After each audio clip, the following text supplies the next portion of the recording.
We are back. We are back with another incredible episode. Let's go. This time to grow and tell again today. And I could not be more excited about today's show. 6 words that are going to change your real estate business forever. Stop wasting money on crap leads. Stop wasting money on crap leads. Those are the 6 words. If you apply those to your real estate business, you will see the type of success that this next individual has seen.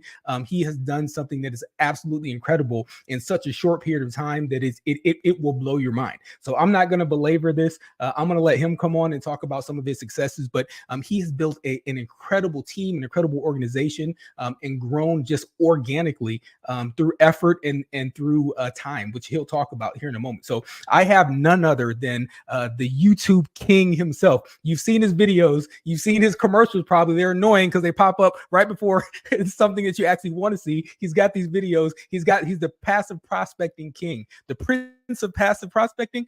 Can I say that? Try saying that 3 times fast. The prince of passive prospecting, none other than Mr. Levi Lassick is in the house. What's up, brother? What's up, Tony? Thank you so much. Man, we're coming in hot. We're coming in hot. So, I want to hear, I guess, let's start with your story, right? Why should anybody listen to you? I know they've all seen your commercials anyway, but why why should they listen to you? Let's go a little deeper than what you talk about on the ad, because and when I saw your ads and when I saw, my gosh, even a channel that I subscribe to, which is the Think Media podcast, man, and y'all go check that out too. Go check out the Think Media. A lot of value over there. Omar, all those guys over there are crushing it. But when I saw them talking about you and your business, I was like, man, that's my agent. That's my agent. That's one of my guys. And I see your ads on YouTube, and I'm like, man, that's my guy. So any event. Tell us about yourself for the 7 people that don't know who you are, that haven't seen one of your ads, haven't seen your video, haven't seen your information. Tell us about you. Tell us about your success and why they should listen to you. Yeah, thank you so much. And by the way, I have a podcast episode with Sean Cannell on Think Media podcast. So if you haven't listened to that one, you should check that out. And then also Video Influencers with Benji Travis. But yeah, great guys. I love them. I promote their book and their things as much as possible. So for me, that was it. YouTube Secrets, the book by Sean Cannell and Benji Travis, kind of kicked it off. I had a financial services business, and for the last 5 years leading up to 2020. But actually, let me stop right there. And why should anybody listen to me? Only listen to me if in the last 3 years, and really the first 3 years of my real estate career, closing 385 homes, $200 million in closed volume. That's why, and now if you're doing way more than that, then maybe don't listen to me. But if you haven't achieved that in the first 3 years of your business, 385 homes closed and 200 million, then take some notes. Right. So, but otherwise it just started, I lost my business during 2020, whenever the world shut down. I worked with all the teachers at Dallas ISD on retirement planning. So I was having a great time because I had a teacher schedule, but 5 times the teacher's income. So, and I only worked 8 months of the year. And then the rest of the year I would travel. I took entire summers off. I had 2 weeks off for Christmas, a week off for Thanksgiving, every 4-day, weekend holiday imaginable. I mean, it was great. And I was doing really well. And I felt like it was a noble cause, helping teachers plan their retirement. But I would go to the schools and meet with them, and one-on-one, my goal was to have 3 to 5 appointments per day, Monday through Friday. Never worked weekends, no evenings. So it was great. And then all of a sudden, 2020 happened and school shut down, travel shut down. And I find myself at 41 years old, building this business over the last 5 years, and it's gone in an instant.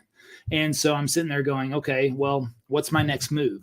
How do I start over without starting over? There's just been 30 million layoffs, like the biggest layoffs in the US ever, because of the shutdowns. And then what business are you going to start in the middle of a global shutdown, especially in the US? And we were fortunate to be here in Texas. We didn't really close down as much as other places, but at the same time, there was still some, 30, 60-day window in there that was questionable. But I didn't know when are schools going to open back up? Would they ever come back? As the months went on, it was kind of like everything was up in the air and questionable. So The funny thing is that I've known this one guy named Michael Reese for 20 plus years. And we actually sold gym memberships together back at Bally Total Fitness before he got into real estate. And he got licensed in 2002. And I remember it just like it was yesterday. He walked into, he actually met this other guy named Jay Kinder one weekend at the lake, and he saw Jay driving this cigarette boat. And I think Jay was 21 years old at the time, driving like a $250,000 boat. And then Michael Reese walks into the gym Monday morning. He's like, I'm getting into real estate. He's like, I'm getting out of this gym business. And I was like, okay, well, cool. Good luck. I mean, and I knew Michael would always be successful in whatever he did. And he wanted me to be an agent. But I just never really wanted to be a real estate agent. Well, we've maintained a friendship over the last 20 years. And then, about that time, he kept telling me, hey, now's the time to get in real estate, even though he was telling me that 20 years ago. Right. So, and he was right both times. Well, and that's the things. I was still hesitant. I was just thinking, I really don't want to be a real estate agent, especially now. Now I know Jay, I know Michael, I know how successful they've been over the last 15 years. And that was another thing, there's a little bit of ego in there that's saying, okay, these guys are like crushing it in the industry. They've been in the game for, a decade and a half. And what if I walk in and then I suck? What if I'm just terrible? What if I want to quit in 6 months? I mean, all these things start going through my head. And so I know how hard real estate agents work as well, especially in the beginning to start their business. And so that was something that wasn't really attractive to me either. So I was kind of like, I don't know. I'll hold off. But he was coming at, and actually he came at me in 2019 or so. I think whenever he first moved over to EXP, but I was full steam ahead in my business. 2020 hadn't happened yet. So I was just, again, kind of shutting it off. But, summer of 2020, when I'm sitting there going, okay, what's my next move? I don't know if my business will come back. Schools will open back up. Will travel ever happen again? And so I watched real estate start to grow over 2020. And then I thought, okay, well, if I'm going to do this, maybe this is the time to do it. But I don't want to just get into real estate and try to figure it out. I want to see if I can develop a plan. And if I have a good understanding of how I could, generate business, or even better, attract business, because Michael was talking to me about this new brokerage, right? EXP. And maybe not so new at the time, but it was new to them.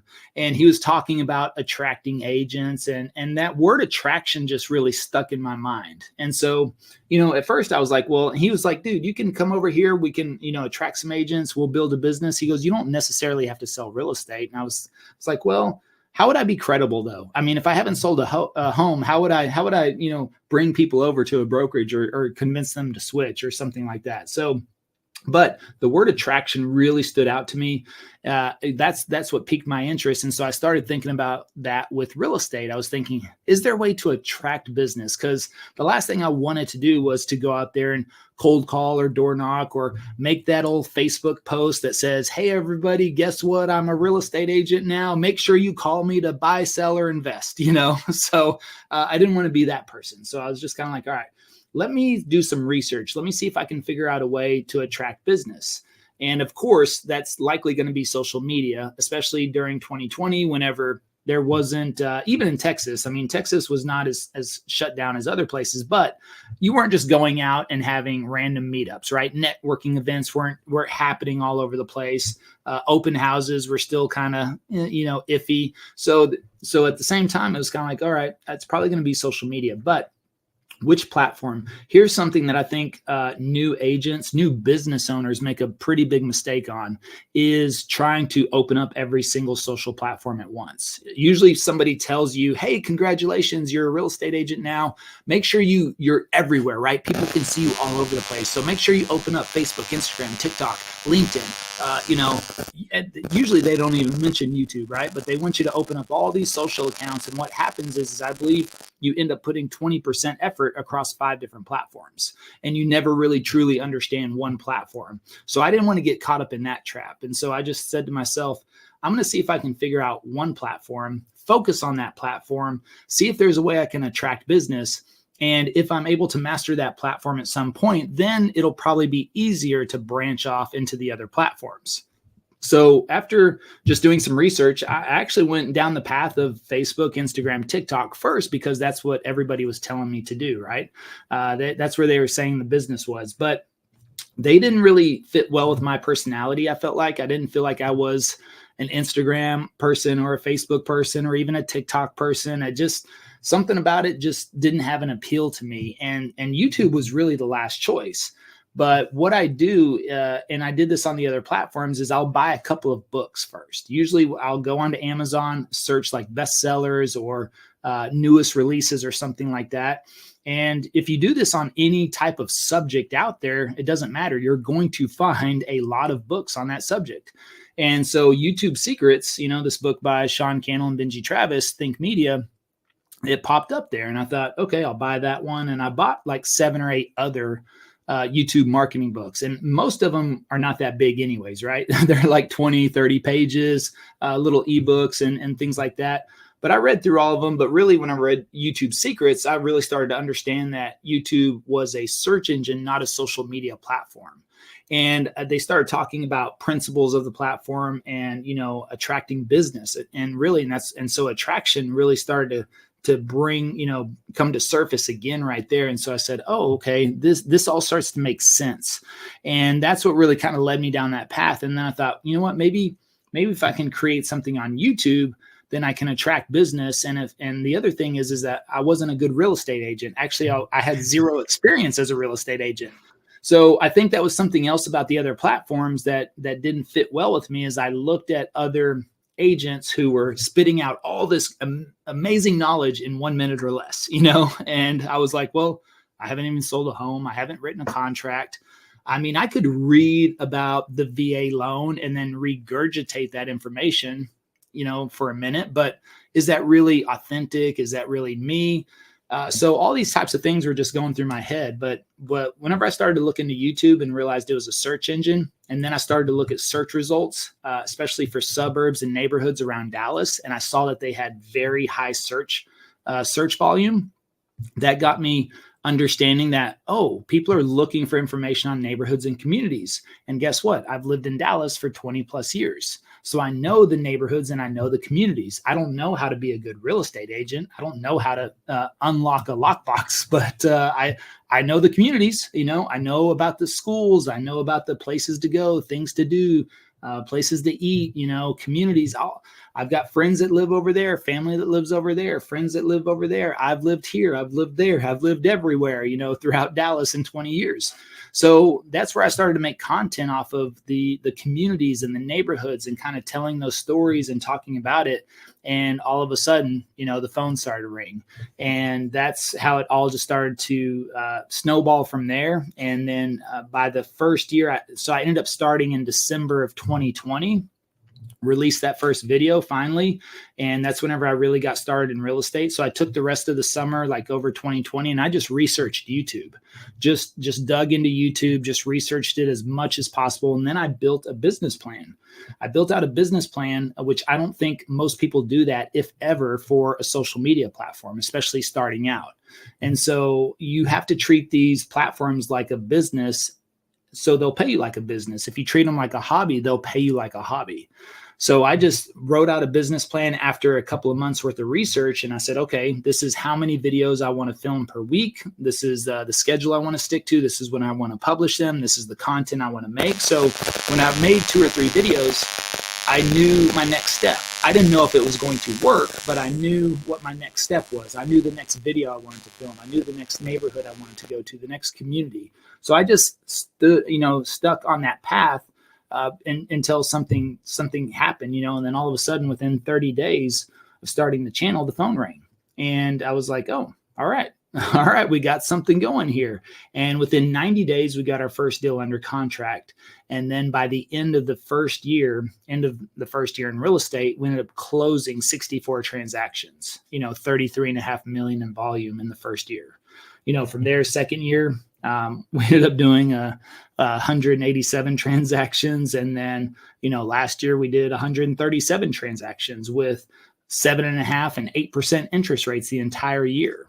So, from there, it's just grown, and it's been absolutely amazing. And I've just stayed consistent on there. And all of that was organic, zero ad spend to the real estate channel. We've never spent a single ad on that.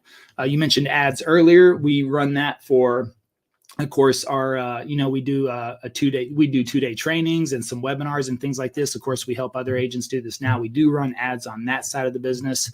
But other than that, still to this day, we haven't run an ad to the real estate business. That's just all been organic, working through YouTube's algorithm. I love it. I love it. My word, man. I shouldn't have let you talk for so long because there's so much inside of there. But I didn't want to stop you because you're on such a roll. And I was like, oh my God, so much in there.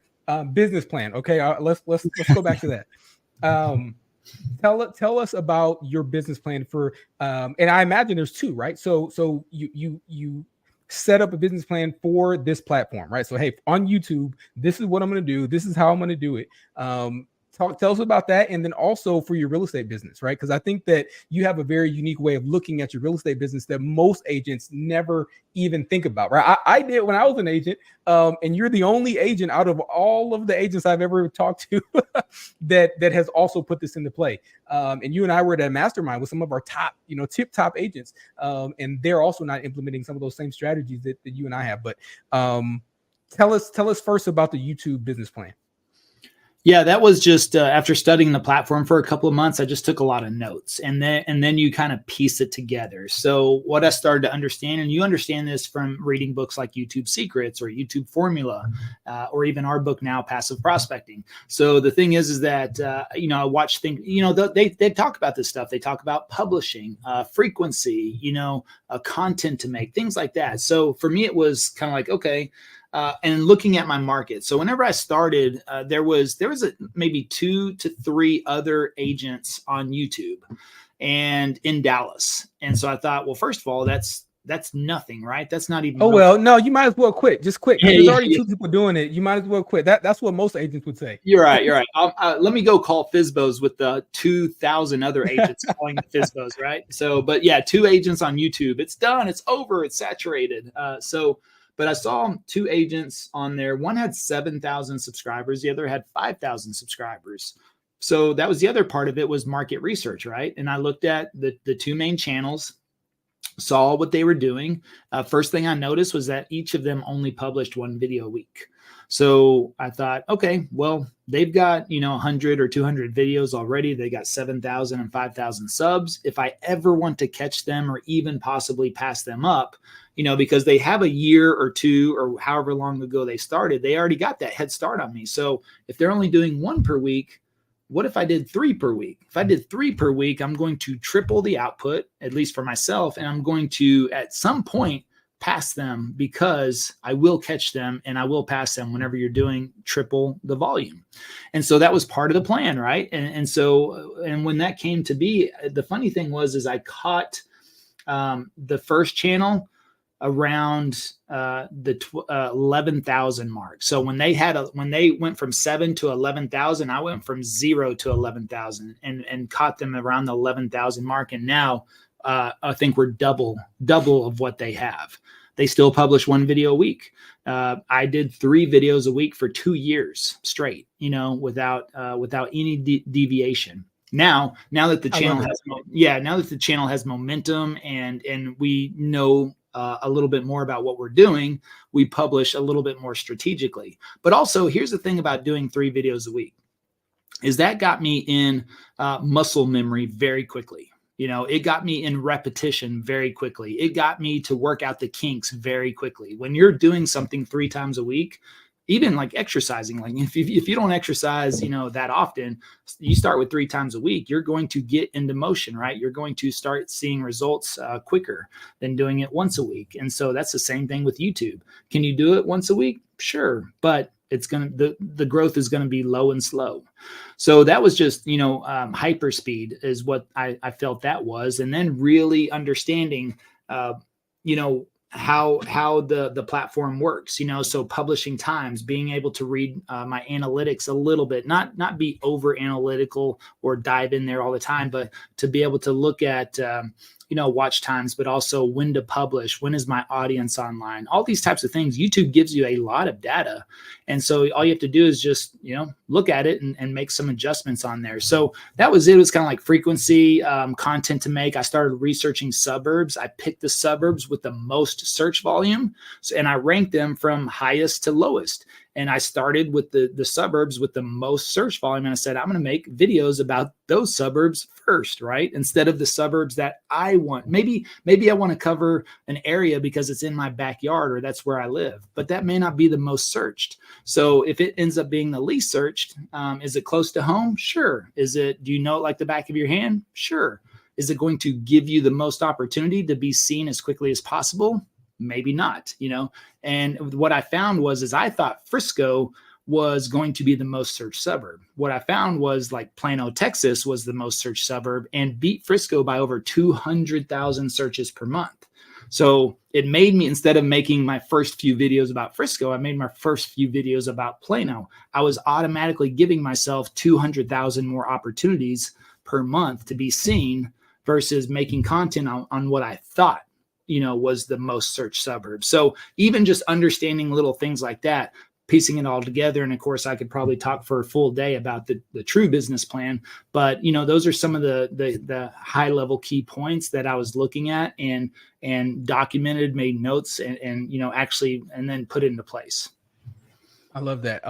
And, I want to touch on a couple things. The first one being that camera shyness, right? So tell us about that. Like because that probably is one of I get agents all the time. Tony, how do I get ahead? How do I, what should I do? What should I do? And I give them a few different tracks and say, hey, if you want to go to YouTube, this is what you do. Passive prospecting, go talk to these guys, or whatever model they want to go with. But they say, I don't want to do that because I'm afraid of the camera, right? Did you have any of that, or did you just get over that and say, hey, I'm sticking it out there? Because I love one of the things you said about editing when I had you on the state meeting for Texas. But anyways, I'll let you answer. No, never had a fear of the camera. So if you do get no, here's what I don't know if people have a fear of the camera. I think they just have they're uncomfortable with the unknown. And here's the other, what I had to learn was how to have a conversation with the camera. So there's a big difference.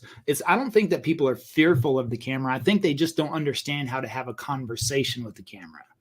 So for instance, right now I'm actually speaking to my camera lens. My camera lens is an inanimate object, right? It's not smiling back at me. It's not giving me head nods. If I wanted to talk to you, as far as seeing your facial expressions, I would have to look at this, right? I'd have to look down at my screen.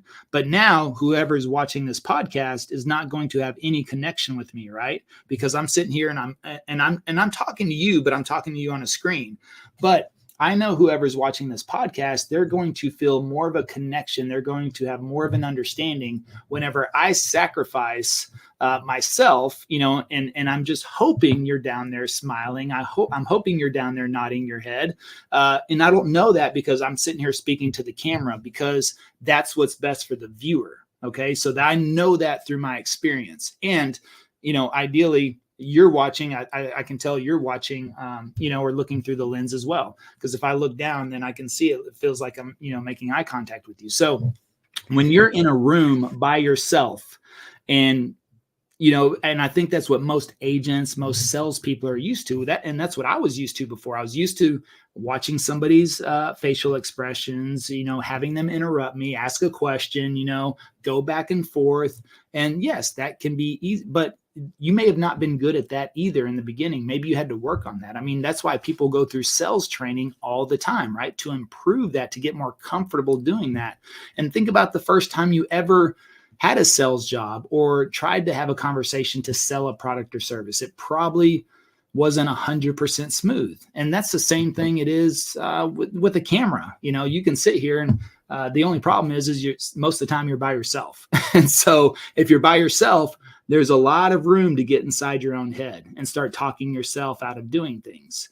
And nobody there, I mean, if you're in a sales situation with another person, it's like, once you're there, it's hard to wiggle out of that unless you just, don't want to do anything at all. And you just, don't try to get the business. But here, it does take repetition, and it's just part of having a conversation with that camera, thinking about somebody, one person is just on the other side of this that will be watching this video. And so I'm trying to connect with that one person, and that's it. I'm not thinking about this, getting 1,000 or 10,000 or 50,000 views. I'm thinking about who's going to be watching this at one time at any given moment. I need to make a connection with them, and I need to keep this conversational instead of, hello, my name is Levi and I'm a real estate agent. And that, you don't want to do that. So, all right. But if you do that, shake it off, say, okay, all right, that was weird. That's not how I talk. Okay. Clear your throat and get back at it, and just start to understand how to have a conversation with the camera. That's what you have to work through. And it's just the fact, think about anything you've accomplished that was difficult in the beginning. Did you feel better when you accomplished that thing because you worked through it? Or did you feel better the time that you quit and gave up and didn't do it? Right. So yeah. when we work through these things that are a little bit more difficult or challenging, it's just a matter of the consistency that gets us to, performing better at the task we're trying to accomplish. And over time, next thing you'll know, 6 months, 3 months, down the road, you're going, man, this used to be hard. Now I just turn on the camera and start talking. So it's just practice. I love it, man. You just got to press record, right? Like you're saying on Think Media, right? You just got to start recording, but just push the record button and go. One thing that I want to come back to is that the way I typically answer that question, because I agree with you. I don't think folks are necessarily afraid of the camera, but I think it's a different reason. I think that people are afraid to look foolish, right? And they think that if they put this video out and it will make them look foolish in front of the whole wide world, right? And you got millions of people that are going to see you looking foolish or unprofessional or whatever. But the reality is, no one's going to see those first videos. So it's like when you really think about that and kind of extrapolate that thought process down the road, you're going to post a video that's terrible and nobody's going to see it, right? So don't worry, no one's going to see it until you start getting good. No one's going to see your videos, and you can always delete them. So that's the advice that I give to folks. Like, hey, just press record, get yourself up to it. And like Levi said, it's a game of repetition, right? That's how you were able to catch folks so quickly, is because you said, hey, they're posting 1 video a week. If I do 3 a week, I'll meet them 3 times faster, right? I'll get where they are 3 times faster. I know folks are doing 3 videos a day, right? And I think that's kind of one of the, it depends on your content. It depends on what you have in you. You got to get enough in you to be able to, get it out 3 times a day. And I think that when you start looking at it like it's just reps, so if I need to post 1,000 videos in order to become great at this, the only question is, how long is it going to take you to post 1,000 videos? Are you going to do it over the next 10 years? Are you going to do it over the next year or over the next, month, 2-3 months, right? So I think that that's the question that you need to start asking as agents, is like, hey, I'm going to be bad before I'm good. It is a requisite for me to be bad before I'm good. And like my boy Alex Hormozy says, I'm sure you're probably an Alex Hormozy guy too, right? But you have to be bad at it before you're good at it. And it's the process of being bad at it that makes you good at it down the road. So you keep going, keep chunking along. And that's how you see the success that you want in any business, right? So I had Travis on as well, right? Kind of, you guys are the dynamic duo. If y'all haven't seen that one, that was also a barn burner.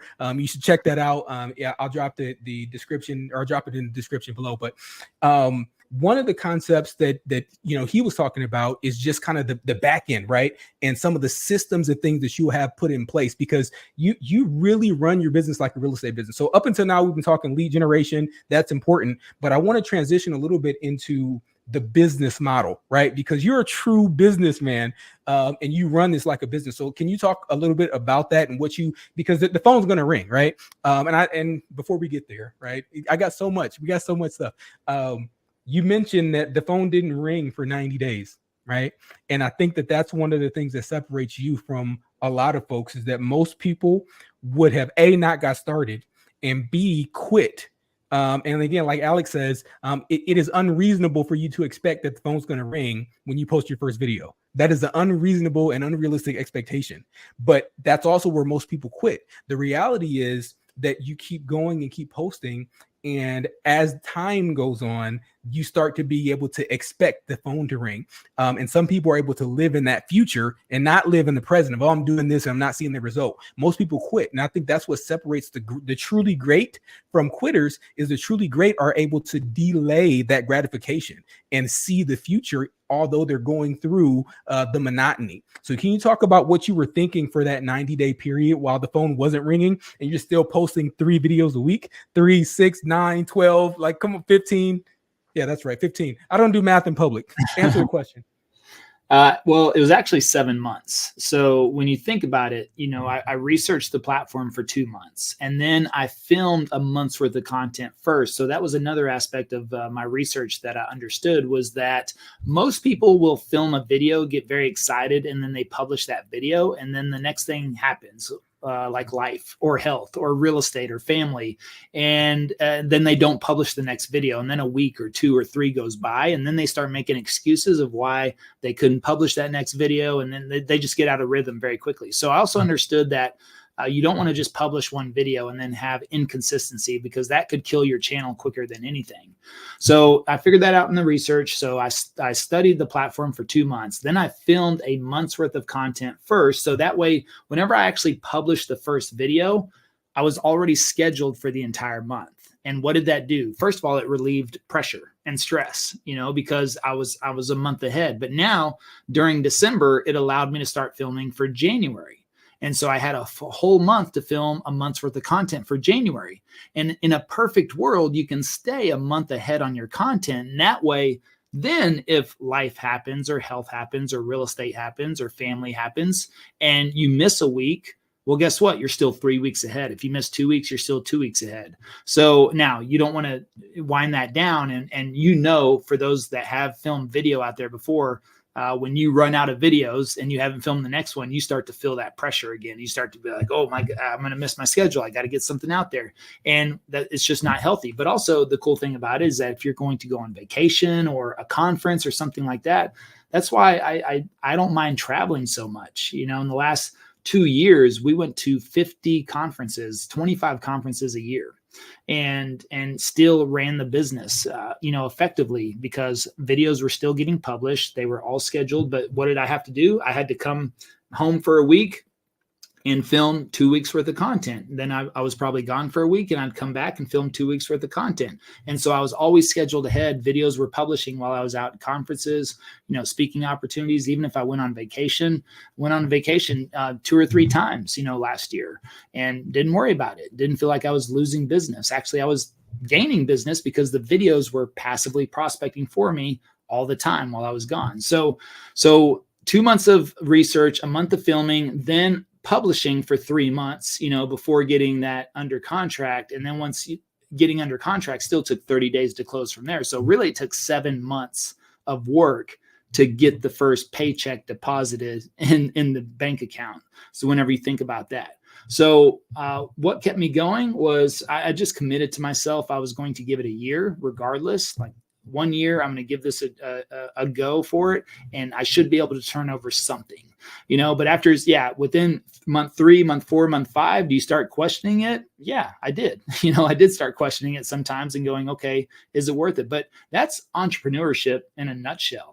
Is usually working on something for a long period of time without getting paid. And then, hoping that at some point you will, but you have to stay consistent on that work to do it. And that's all it was. And then once, the first deal dropped, and really in the meantime, once the phone started ringing and we started having conversations, that kept me going as well during that time period, because once that started to happen, it was like, okay, something's going to happen. If people are actually calling us or emailing us or texting us, that's a good thing, right? So that at least we know the videos are working. So it's just a matter of time. And lucky for us, that came at that time. After we published the first video, what happened was it took 30 days for the first call to come in from publishing the first video. But we didn't close the first deal until about 120 days. So it took 90 days to get the first deal under contract. So still, but in totality, if you look at it from start to bank deposit was about 7 months. Wow. Wow. And again, what separates, and people come to me all the time, hey, I want to be in that 1%. The only difference that separates the 1% from the other 99 is did they stick with it, right? And that is like usually the answer, and that's usually the story, right? And people that watch this podcast, I say this every single week almost, right? There are only three things. At this point, y'all know I've coached, mentored, supervised over 10,000 agents in my real estate career, now over 500, probably 600 teams in my career. And there's only three things that I've ever found out of all of those agents that have prevented them from being successful. Either number one, they don't know what to do. Number two, they simply don't do it. Or number three, they don't do it long enough, right? So once you know, and Levi, and the Think Media channel, and there's so much information out there. There's no excuse to not know what to do. I had Jay Kinder on last week. I had so many people. Listen, there's no excuse, especially if you're one of our agents, not to know what to do. We remove that as an excuse. Question then becomes, are you going to do it? Most folks never get over that threshold.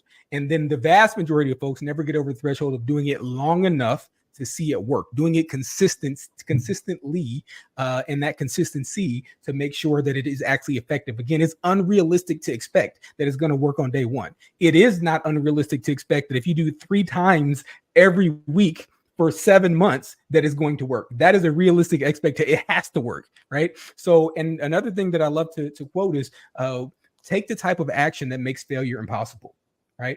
If you put so much action into this equation that it is impossible to see failure, you will see that success. So take massive action. Again, Levi did 3 times what the competitors and what the people that he was looking to catch and to ultimately beat was doing, right? So if you take that same mindset, take that same mentality towards you and your real estate business, you will see those same results. The results don't care. Results don't care who you are. The only thing that results care about is how much work you put in, period. Now, moving on, let's transition away a little bit from it's still in the business lane now. Tell us a little bit about the operational side, how you're able to go on a vacation and 3 vacations and 50 conferences and all these things. Tell us about the back end, because I believe everyone watching this podcast is going to do exactly what we tell them to do. I believe they're going to do it all for 7 months. I have hope, man. Don't be laughing. I think it's going to happen, brother. So, but then the phone's going to ring. So what happens next? Well, I mean, there's a lot, but that's, number one is that we invested back into our company and into ourselves the first couple of years, and people, most importantly, people. And we paid ourselves $10,000 a month salary, and that's enough to pay the bills, buy some groceries, and have a few drinks here and there. But that's about it, right? Especially in this day and age. So in Dallas, yeah, right. Yeah. So $10,000 a month because we wanted to reinvest, and so we reinvested heavily the first 2 years into people and into skills, basically coaches, And so that's the funny thing now is people gripe at me or say, oh, why don't you just give everything away for free? I'm like, look, I know the value in it. I paid for it. Yeah, I paid for it. Yeah. And the reason we've grown so fast is because we put ourselves in the rooms with the right people. And so, that we invested in people, we hired a lot. We hired a lot. We're close to almost 100 employees now across 3 different companies. And the reason we're doing that is because it allows us to scale and allows me to do less. And that's something your boy Hermosi says, which is make more by doing less. So, and why is that? Well, you bring on the right people to do those types of things. And so for me, it was putting people in place. That's what I realized why I was in the position I was in 2020, was because the first 20 years of my career, guess who I was? I was the best salesperson. And guess what the best salesperson does? He talks to people one-on-one. And then he wakes up and starts over the very next day. And he starts over the very next month. And he starts over the very next year. And nobody can do it as good as he does it, right? And that was me. That was me. I had always been the best salesperson throughout my career, mainly because I was the best prospector. I was always willing to out prospect everybody else. So if it was phone calls, door knocks, emails, whatever the case may be, shaking hands, talking. I was willing to do that more than the rep next to me, which is why I always beat them. So, I just applied those same principles to YouTube, which is, okay, who's doing what, how are they doing it? And then how do I do it better, right? How do I do more? How do I get there faster? I just asked myself those questions. But the reason I found myself at 41 starting over, because I didn't have any leverage, right? I didn't have any people in place. And so, that was something that I realized this time. I'm like, I'm not going to make that. I used to say it's too expensive to hire somebody. No, it's too expensive to not hire somebody is really what it is. We look at, I don't want to pay somebody a 40 or 50 or 60 or $70,000 salary. But you're not paying that like up front. You're paying, a couple of thousand per month, and your job is to make more than that couple of thousand. All right. So, and if you free up that time, energy, and effort to focus on what you should be doing, which is generating revenue, mainly through content creation, I believe, and brand expansion. How you expand your brand is up to you, but right now content is the best way to do that and the least expensive. So, for me, it was just hiring the right people, putting them in place, making sure they're trained and effective and ready to go. Also making sure that people are the right fit for us, and scaling that. And from there, on the systems, building out automations, campaigns, triggers, things like that. If you have to do anything twice in your business, you need a system, a process, a campaign, a trigger, or a person to do that for you. All right. You should not be doing anything twice in your business. So even referring people to your lender. Now, if somebody says, no, I don't have a lender, I'd love to talk to yours, you should not be typing up that email every single time. It should be a campaign or a trigger inside your CRM, so that if somebody says, yeah, I'd love to talk to your lender, like we have a system where we just drag and drop. We take the card of the client and we drag them over to the column that says sent to lender. When it does that, it automatically fires off the introduction emails to the lender, to the client, to the agent, to the TC. Everybody's informed, and it's customized, right? Because it'll say, hey, John, I'd like you to meet Brian, our preferred mortgage lender, boom, boom, boom, boom, boom,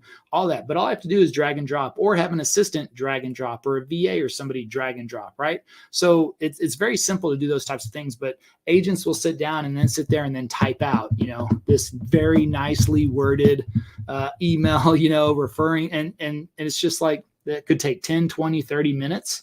What else could you be doing in that time? So, for me, it was reinvesting heavily. And then, of course, coaching. We bought into masterminds. We went to conferences. We got to speak at a lot of conferences, but I still attended conferences that I wasn't speaking at, because I was going to Grow with Video with Sean Cannell, right? I was going there to see I was going to Vid Summit. I was going to these video conferences to learn more about video. And then I'd go to real estate conferences to learn more about real estate.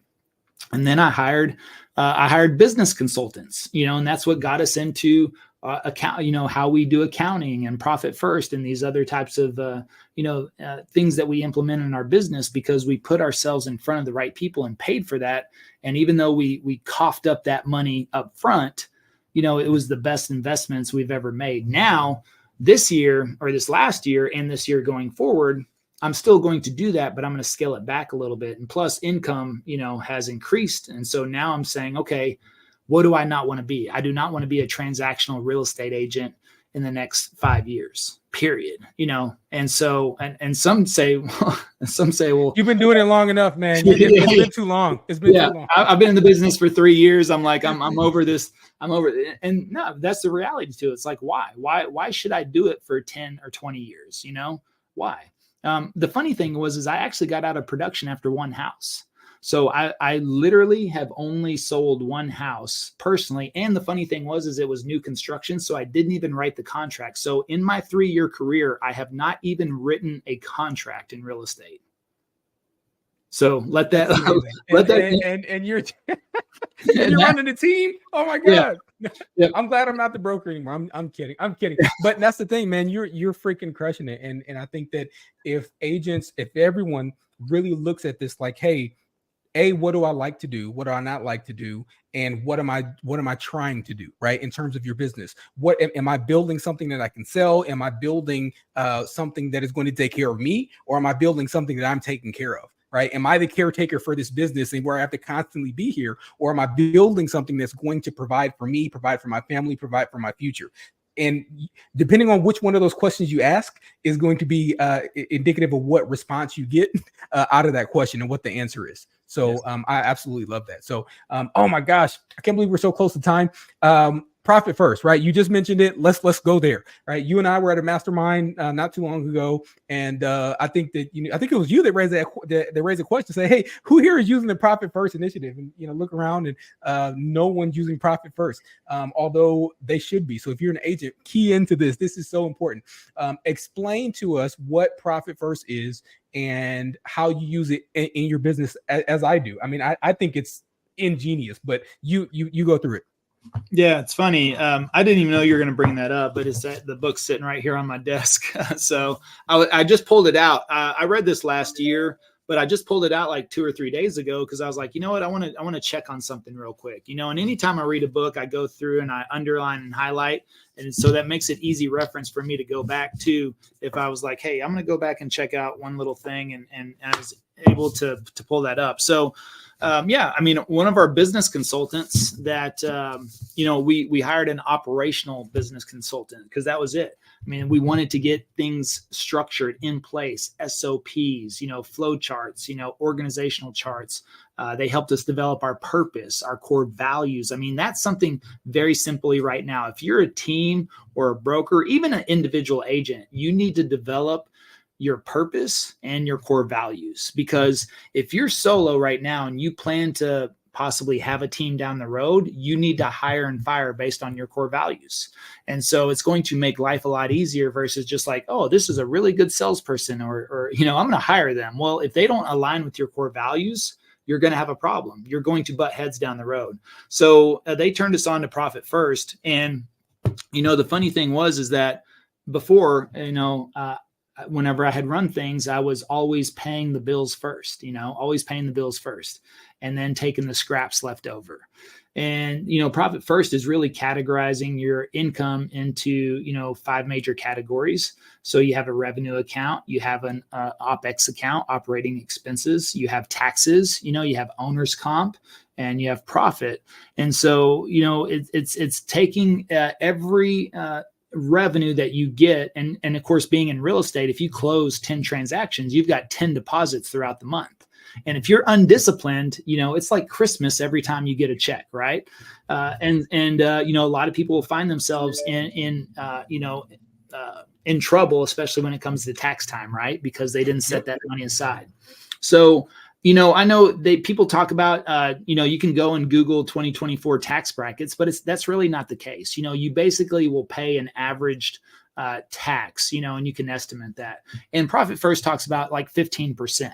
And people will say, wait a second, tax brackets are 22 or 28 or 35% based on my income. Well, yeah, but if you have the right expenses, you pay out the right, things, exactly. and do what you need to do. You do that correctly throughout the year.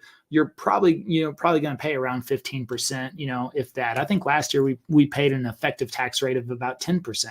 So, and that's because of everything that we were able to put in place. But, we put that money to the side, moving certain allocations, and you divide this up. You determine based off of percentages in the beginning of where you want it to go. But it allows you to every single paycheck, and really not every single paycheck, like we do distributions to the accounts on the 5th and 25th of the month.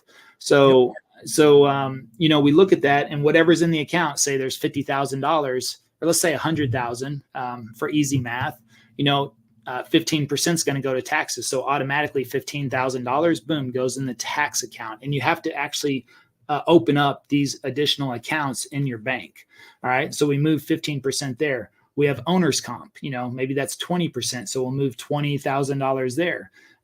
We'll move, let's say 10 or 15% to profit. And then maybe 50 or 45% of that goes to OPEX, and OPEX, the operating expense, pays all the bills, pays off the credit card, pays any accounts, payable that we have, something like that. But On the owner's comp, I'm now being paid for the job I do. I'm actually like an employee, and I've never really treated myself as an employee before, right? So, and I never really separated that income. So owner's comp is getting paid for what you're worth by the work in your business. If you're an employee, if you're not an employee, that's a little bit of a different story. If you're just taking distributions, that's where the profit comes in.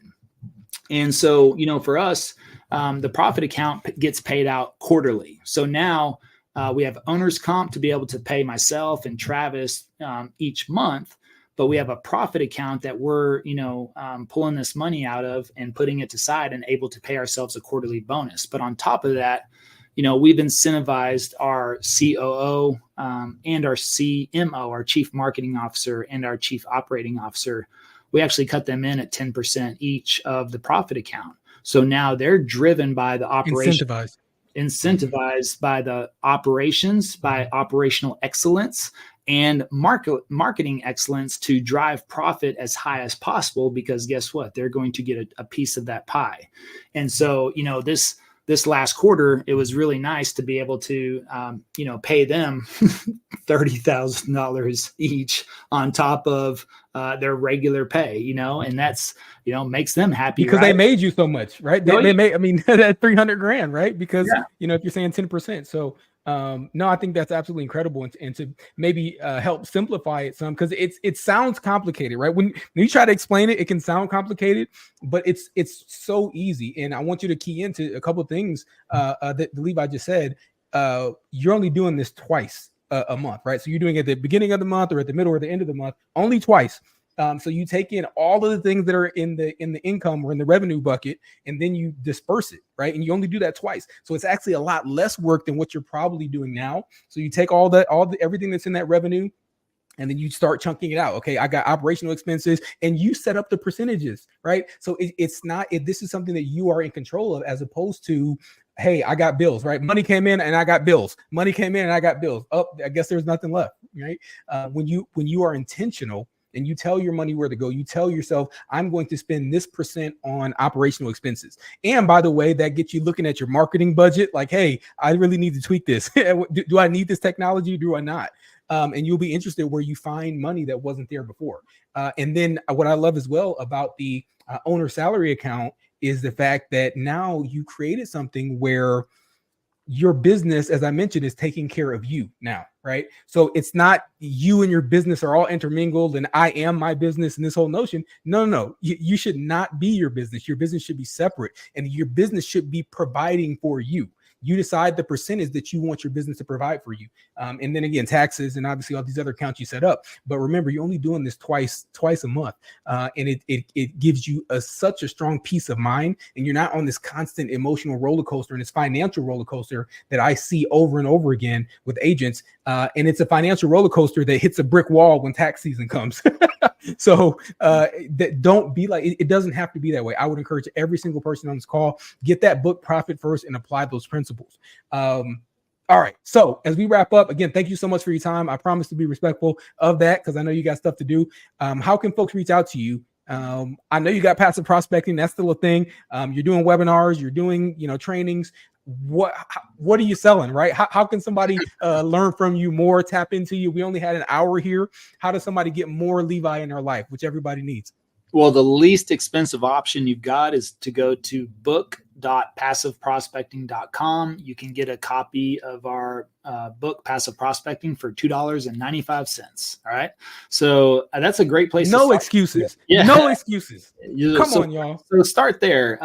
From there, of course, once you do that, we'll open up several other options that you can choose from. So depending on your path, but yeah, we do 2-hour webinars, usually once a week. We do a 2-day, what we call the backstage pass, where we train agents for 2 days, 6 hours each day. We've been running that every month. It's been a huge success.